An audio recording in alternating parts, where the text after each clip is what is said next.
شیخ غلام حمدانی مصفی۔ شیخ غلام حمدانی نام اور مصفی تخلص تھا۔ شیخ ولی محمد کے گھر میں پیدا ہوئے، امروہہ کے رہنے والے تھے۔ 12 سال کی عمر میں امروہہ کو چھوڑ کے دہلی کی طرف ہجرت کی اور وہیں پہ قیام کیا۔ وہاں اساتذہ سے کسب فیض حاصل کیا اور وہیں پہ اپنی شاعری کا آغاز کیا۔ بہت جلد کمال فن تک پہنچ گئے، لیکن دلی جب متعدد بار حملہ آوروں کا شکار ہوا اور اہل علم و فن نے اس کو چھوڑا تو غلام حمدانی مصفی نے بھی دلی چھوڑ کے لکھنؤ کا ارادہ کیا۔ لکھنؤ گئے تو وہاں پہ شہزادہ مرزا سلیمان شکوہ کے دربار سے منسلک ہو گئے اور اپنے کلام کی وجہ سے بہت جلد معتبر شعراء میں آپ کا شمار ہونے لگا۔ آپ کے شاگرد بھی بہت سے نامور شعراء گزرے، پرگو شاعر تھے اور تقلیدی شاعر تھے۔ تمام بڑے اور نامور شعراء کے طرز پہ انہوں نے کلام کہا۔ آپ کی شاعری میں خارجیت کے عوامل بھی ہیں، کیونکہ آپ دبستان لکھنؤ سے وابستہ تھے۔ جمنا میں کل نہا کے جب اس نے بال باندھے، ہم نے بھی اپنے جی میں کیا کیا خیال باندھے، لیکن اصل میں دروں بھی تھے۔ دلی کا اثر آپ کے کلام پہ موجود ہے، دبستان دلی کا۔ اور یہ جو ہمارے سلیبس میں شامل غزلیات ہیں، ان دونوں ہی غزلوں میں مجھے تو دلی کا رنگ زیادہ غالب نظر آتا۔ مصفی کی پہلی غزل ہے، غزل کا مطلع ہے: دنیا میں جب تلک کہ میں اندوہگی رہا، دل غم سے اور دل سے میرے غم کری رہا۔ فانی بدیونی نے کہا تھا: ہر نفس عمر گزشتہ کی ہے میت فانی، زندگی نام ہے مر مر کے جیے جانے کا۔ غم اور زندگی آپس میں لازم و ملزوم ہیں۔ ایسا نہیں ہو سکتا کہ ہم دنیا میں آئیں اور کسی طرح کا غم ہمیں نہ چھوئے اور ہم بغیر کسی غم سے آشنا ہوئے اپنی زندگی کا دورانیہ مکمل کریں، بغیر اشک بار ہوئے ہم اس دنیا سے چلے جائیں۔ آسکر وائلڈ کا ہیپی پرنس آپ لوگوں نے افسانہ پڑھا ہوگا۔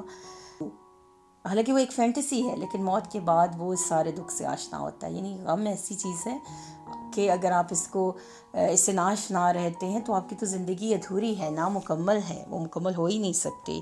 یہ تو غیر فطری بات ہے کہ انسان کے پاس دل ہو اور اس دل میں کوئی غم نہ ہو سکتا ہے دل بہت سے جذبات سے ناشنا دنیا سے چلا جائے، لیکن غم ایک ایسا جذبہ ہے جو کسی صورت دل کو چھوئے بنا نہیں ہمیں جینے دیتا۔ ایک جگہ درد نے کہا تھا: شمع کی مانند ہم اس بزم میں، چشمے تر آئے تھے دامن تر چلے۔ تو انسان روتا ہوا آتا ہے اور روتا ہوا جاتا ہے، غم سے کسی طور چھٹکارا نہیں ہے۔ یہاں پہ مصفی بھی یہی کہہ رہے ہیں کہ غم اور زندگی کا گہرا تعلق ہے۔ میں جب تک زندہ رہا غم زدہ رہا اور زندگی کے ہاتھوں پریشان رہا۔ دل میرا غم سے نزدیک اور غم میرے دل سے نزدیک رہا، یعنی میرے دل میں ہمیشہ غم پنپتا رہا، موجود رہا۔ ٹھیک ہے، وہ جو کہا تھا شاعر نے: اب تو گھبرا کے یہ کہتے ہیں کہ مر جائیں گے، مر کے بھی چین نہ پایا تو کدھر جائیں گے۔ اکبر نے ایک جگہ لکھا تھا: ان مصائب سے کام لے اکبر، غم بڑا مدرک حقائق ہے۔ زندگی قید خانے کی مانند ہے، ایسا نہیں ہو سکتا۔ آپ کبھی بھی قید میں سکھی نہیں رہ سکتے، آپ غم سے ناشنا نہیں رہ سکتے۔ جو شخص دنیا میں آیا ہے اس نے غم کو ضرور اپنانا ہے، اور غم کو اپنائے بغیر وہ زندہ رہ ہی نہیں سکتا۔ غالب نے بھی یہی کہا تھا کہ قید حیات و بند غم اصل میں دونوں ایک ہیں، موت سے پہلے آدمی غم سے نجات پائے کیوں۔ مطلع ثانی: رونے سے کام بس کے شب اے ہم نشیں رہا، آنکھوں پہ کھینچتا میں سرے آستی رہا۔ مطلع ثانی غزل کے دوسرے شعر کو کہتے ہیں جس کے دونوں مصرے ہم قافیہ اور ہم ردیف ہوں، اور آپ اگر اس شعر کو دیکھیں تو ہم قافیہ اور ہم ردیف ہیں دونوں مصرے۔ کہہ رہے ہیں کہ اے میرے دوست، میں رات بھر روتا رہتا ہوں اور اپنی آستین سے اپنی آنکھیں صاف کرتا ہوں۔ آستین سے آنکھیں صاف کرنا بہت نیچرل اور بہت فطری سا ایک عمل ہے۔ اس میں کیونکہ پہلے آپ نے دیکھا پہلے شعر میں کہ انہوں نے پوری زندگی میں غم اور زندگی کے تعلق کو آپس میں جوڑا اور کہا کہ میں جب تک زندہ رہا غم سے میرا دل آشنا رہا۔ اب یہاں وہ رات بھر رونے کی بات کر رہے ہیں۔ میں نے آپ کو مصفی کے تعارف میں بتایا تھا کہ دلی اور لکھنؤ دونوں دبستانوں سے آپ کا تعلق رہا. لکھنؤ کا نمائندہ شعر بھی میں نے آپ کو ان کا سنایا تھا. تو یہاں جب ہم بات کرتے ہیں اس غزل کی، تو اس غزل میں زیادہ انداز جو ہے وہ دلی والوں کا ہے. دلی والے جو خود کو دل والے کہتے ہیں، اور دل اس میں تو یہ ہوئی ممکن ہی نہیں ہے کہ وہ پرسکون رہے. دل تو مضطرب چیز ہے، اضطراب کا شکار رہتا ہے. یہاں پہ وہ کہتے ہیں میں تمام وقت رات بھر روتا رہتا ہوں، اور میرے دل پہ ہر وقت غم و اندوہ کے بادل چھائے رہتے ہیں. صبا لکھنوی نے لکھا تھا کہ دل میں ایک درد اٹھا، آنکھوں میں آنسو بھر آئے، بیٹھے بیٹھے ہمیں کیا جانیے کیا یاد آیا. تو انسان کو نہ جانے بیٹھے بٹھائے کیا یاد آ جائے اور کیوں وہ رو پڑے، لیکن یہ ہے کہ انسان جب کتھارسس کے عمل سے گزرتا ہے، اور اگر کسی رات وہ کتھارسس کے عمل سے گزرنا شروع ہو جائے تو وہ تمام رات اس کی پھر روتی ہوئی ہی کٹتی ہے. یہاں پہ بھی وہ اپنے محبوب سے مخاطب ہیں یا اپنے دوستوں سے مخاطب ہیں، اور ان کو کہہ رہے ہیں کہ تمام رات میں روتا رہا، اور تمام رات میں اپنے آنسو خود پوچھتا رہا. جگر نے کہا تھا انہیں آنسو سمجھ کر یوں نہ مٹی میں ملا ظالم، پیام میں درد دل ہے اور آنکھوں کی زبانی ہے. تیسرا شعر ہے نازک مزاج تھا میں بہت اس چمن کے بیچ، جب تک رہا تو خندہ گل سے ہنسی رہا. اچھا، یہ بھی انسانی نفسیات ہوتی ہے. بعض لوگ ایسے ہوتے ہیں کہ جو تمام عمر یہی رونا روتے رہتے ہیں کہ ہمارا گلاس آدھا خالی ہے، ہمارا گلاس آدھا خالی ہے، یہ پورا بھی تو بھر سکتا تھا. مصفی کا یہ شعر جب بھی میں نے پڑھا مجھے یہی خیال آیا کہ مصفی کا گلاس ہمیشہ آدھا خالی رہا. کہتے ہیں کہ میں اتنا نازک مزاج تھا کہ میں جب تک دنیا میں رہا میں پریشان رہا.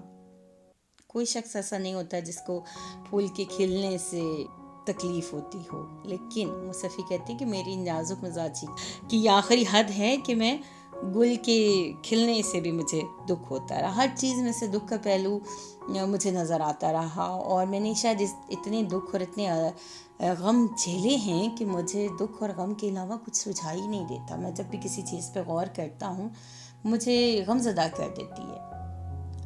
پھر شاید انسانی فطرت بھی ہے کہ جب ہم غم کی کیفیت میں ہوتے ہیں تو ہمیں دوسروں کا ہنسنا، مسکرانا، کھیلنا کودنا، زندگی کو سے لطف لینا یہ ہمیں اچھا نہیں لگتا. ہمارا دل چاہتا ہے کہ ہم پریشان ہیں، ہم اداس ہیں تو پوری دنیا پہ وہ اداسی جو ہے وہ بکھر جائے. یہ ایک نفسیاتی کیفیت ہے، ہمیشہ نہیں ہوتی لیکن کبھی کبھار ہم پہ یہ کیفیت طاری ہو جاتی ہے کہ ہم اپنے آپ کو اتنے کرب میں مبتلا سمجھتے ہیں کہ ہمیں کسی کی خوشی ہم سے دیکھی نہیں جاتی، ہمیں اچھا نہیں لگتا کہ وہ خوش ہو. جیسے آپ خدا نخواستہ ہاسپٹل میں ہیں اور آپ کے ارد گرد بیمار لوگ ہیں، تو وہاں سے کوئی مسکراتا ہوا گزر جائے تو بندہ برا مناتا ہے. اسی طریقے سے کوئی اور ایسا مقام ہے جہاں پہ سب طرف غم ہے، بے چینی ہے، تو وہاں پہ کوئی خوش و خرم چہرہ نظر آ جائے تو وہ ہمیں اچھا نہیں لگتا. یہاں مصفی بھی اسی انسانی نفسیات کی بات کر رہے ہیں کہ میں بہت نازک مزاج تھا اور مجھے دوسروں کا ہنسنا کھیلنا بھی اچھا نہیں لگتا. اور مومن نے کہا تھا ہنستے جو دیکھتے ہیں کسی کو کسی سے ہم، منہ دیکھ دیکھ روتے ہیں کس بے کسی سے ہم. ہمدم جو دیکھتا ہوں تو پہلو میں دل نہیں، بیٹھا تھا اس کے پاس میرا دل وہیں رہا.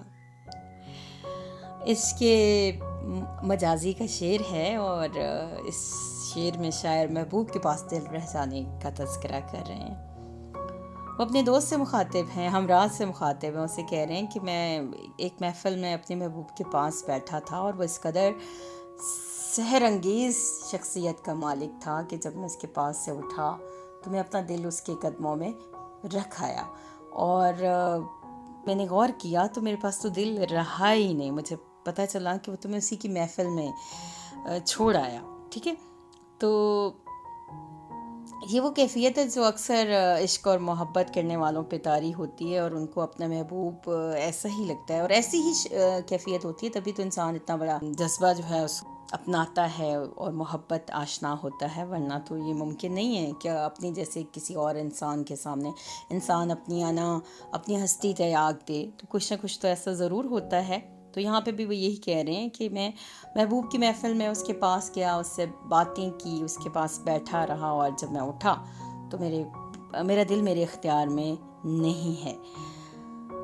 ذکر مراد آبادی نے ایک جگہ لکھا، کچھ اس صدا سے آج وہ پہلو نشیں رہے، جب تک ہمارے پاس رہے ہم نہیں رہے۔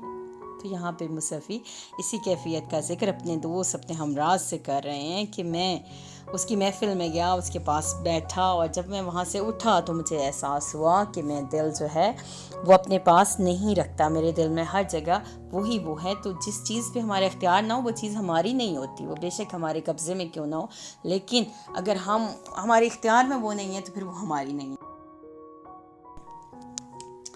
آخر کو ہو کے لالا اگا نو بہار میں، خونے شہید عشق نہ زیر زمیں رہا۔ سند حسن تعلیل ہے اس شعر میں، اور حسن تعلیل آپ کو پہلے بھی بتایا جا چکا ہے کہ کسی چیز کی وہ وجہ بیان کرنا جو نہ ہو، لیکن کوئی کسی مماثلت یا مشابہت کی بنا پہ ہم ویسا قرار دے دیں، تو یہ حسن تعلیل ہے۔ اب یہاں پہ بھی یہی حسن تعلیل ہے کہ لالا کا پھول جب زمین سے اگتا ہے تو گہرے سرخ رنگ کا ہوتا ہے، فطرت نے اس کا یہی رنگ رکھا ہے، لیکن یہاں یہ کہہ رہے ہیں کہ وہ اس لیے سرخ رنگ زیر زمین سے اوپر آ رہا ہے کہ نیچے وہیں کہیں اشاک میں سے کوئی دفن ہے، اور اس کا خون رائے گاہ نہ کیا، اس کی محبت رائے گاہ نہ گئی، بلکہ وہ لالا کے پھول میں سما گئی، اور وہ جب زمین پہ آیا اوپر تو وہ گہرے سرخ رنگ کا تھا۔ یہ ایک طرح سے مبالغہ بھی ہے، لیکن بیسکلی حسن تعلیل ہی ہے اس شعر میں۔ اور غالب نے کہا تھا عشق پر زور نہیں ہے یہ وہ آتش غالب، جو لگائے نہ لگے بجھائے نہ بجھے۔ تو یہاں پہ بھی یہی بات ہے کہ عشق اختیار کیا، اور پھر عشق میں اتنے مصائب اور آلام دیکھے کہ بالآخر جان سے گزر گئے، اور جب جان سے ہم گزر گئے تو پھر ہم زیر زمیں چلے گئے، وہاں پہ بھی ہمیں چین نہ آیا، اور یہ بے چینی آخر ہمارے لہو کو لالا کے پھول کی صورت میں باہر زمین سے باہر لے کے آ گئی، اور یہ اصل میں عاشق کی بے چینی تھی، بے قراری تھی، وہ پھر کسی بہانے سے محبوب کی صورت کا دیدار کرنا چاہتا تھا، تو وہ گلے لالا کی صورت میں پھر اگ گیا۔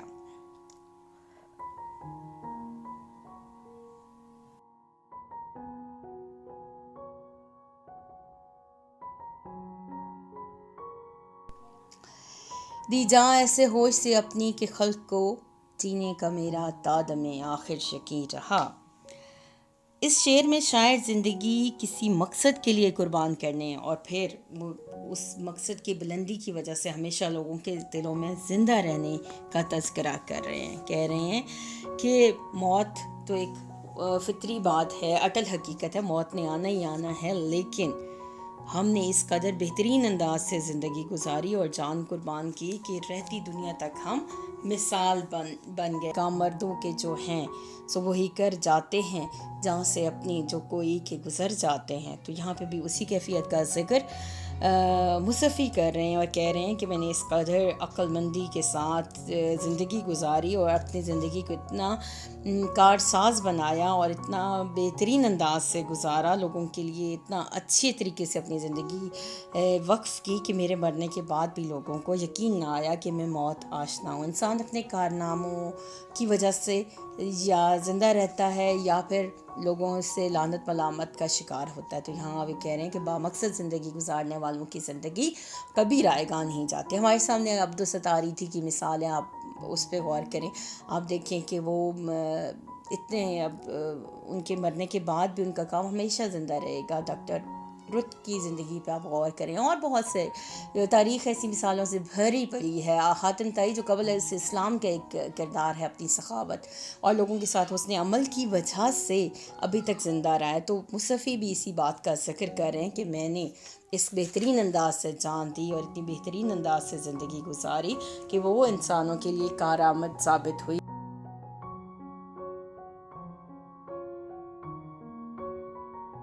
یارانے گرم رو تو صبا کے نکل گئے، ان سے میں ننگے قافلہ پیچھے کہیں رہا۔ زندگی میں دو طرح کے انسان ہوتے ہیں، ایسے انسان جو دنیا میں کامیاب و کامران ہوتے ہیں، اپنی تیز رفتاری، اپنی ذہانت، اپنی فطانت، اپنی موقع شناسی، اپنے حالات اور واقعات سے فائدہ اٹھانا، ان کی وجہ سے یہ ہمیشہ کامیاب و کامران ہوتے ہیں۔ اور ایسے انسان جو کسی نہ کسی وجہ سے پیچھے رہ جاتے ہیں۔ مصطفی اپنے آپ کو ان دوسرے لوگوں کے صف میں شمار کر رہے ہیں کہ میرے ساتھ کے دوست یار سب آگے نکل گئے، انہوں نے دنیا داری میں کمال حاصل کیا، کامیاب و کامران رہے، ایک میں ہی ایسا تھا جو پیچھے رہ گیا، میں وہ کامیابیاں حاصل نہ کر سکا جو میرے احباب، دوست، بہن بھائیوں، خاندان کے دوسرے لوگوں کو رہیں۔ اور اقبال نے کہا تھا نا، چلنے والے نکل گئے ہیں جو ٹھہرے ذرا کچل گئے ہیں۔ تو جو رک جاتے ہیں، جو پیچھے رہ جاتے ہیں، پیچھے رہ جانے والوں کا کوئی انتظار نہیں کرتا، کوئی قافلے کو چھوڑ کے واپس نہیں آتا کہ ان کو ساتھ لے کے چلے۔ تو یہ بھی انہی لوگوں میں سے تھے جو پیچھے رہ گئے، اور مصطفی یہ سمجھتے ہیں کہ انہوں نے وہ کچھ دنیا میں حاصل نہیں کیا جو ان کے دیگر دوستوں نے حاصل کیا اور ان کو ملا۔ حالی نے کہا تھا کہ یارانے تیز گام نے محمل کو جا لیا، ہم محو نہ لئے جیسے کارواں رہے۔ تو پرانے دور میں جب قافلے چلتے تھے تو جو قافلے کے ساتھ قدم سے قدم ملا سکتا تھا وہ منزل تک پہنچ جاتا تھا، اور جو پیچھے رہ جاتا تھا وہ پھر بھٹک جاتا تھا اور حالات کی ستم ظریفی کا شکار ہو جاتا تھا۔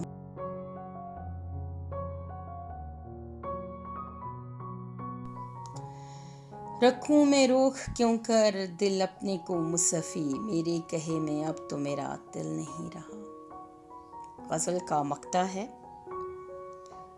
مصطفی کہتے ہیں کہ میں اپنے دل کو کیسے قابو میں رکھوں، وہ میرے بس میں نہیں ہے، وہ میرا کہنا نہیں مانتا، وہ محبوب کے حسن و جمال کا گرویدہ ہے اور اس سے اس قدر متاثر ہے کہ وہ محبت کیے بغیر رہ ہی نہیں سکتا۔ میں اسے بہت سمجھاتا ہوں، میں اسے کہتا ہوں کہ محبت ایسی چیز نہیں ہے کہ انسان اسے اختیار کرے، اور جو اس کو اختیار کرتا ہے وہ پچھتاتا ہے، دنیا اس کے لیے مشکل ہو جاتی ہے، زندگی آسان نہیں رہتی، لیکن دل ہے کہ یہ بات مانتا نہیں۔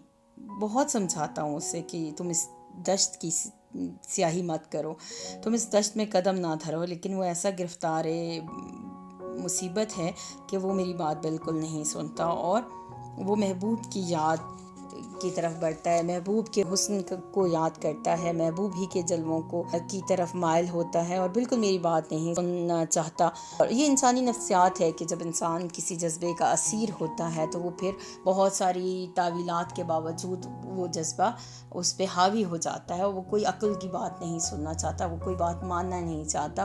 اگر یہ نہ ہو تو پھر شاید سارے انسان کامیاب و کامران ہو، کسی کی زندگی میں کوئی ناکامی نہ ہو۔ اچھا ہے دل کے پاس رہے پاسبان عقل، لیکن یہ ممکن نہیں ہوتا۔ عقل ہمیشہ انسان کے دل پہ حاوی نہیں رہ سکتی، بلکہ عقل تو اکثر بے بس ہو جاتی ہے، دل اپنے فیصلے خود کرتا ہے۔ غالب نے کہا تھا، دل پھر طواف کوئے ملامت کو جائے ہے، بندار کا صنم کدا ویراں کیے ہوئے۔ تو دل نہیں مانتا۔ یہاں مقطع میں وہ یہی بات کہہ رہے ہیں کہ میں نے بہت سمجھانے کی کوشش کی، لیکن میرا دل محبت کو اختیار کیے بغیر نہیں رہ سکتا۔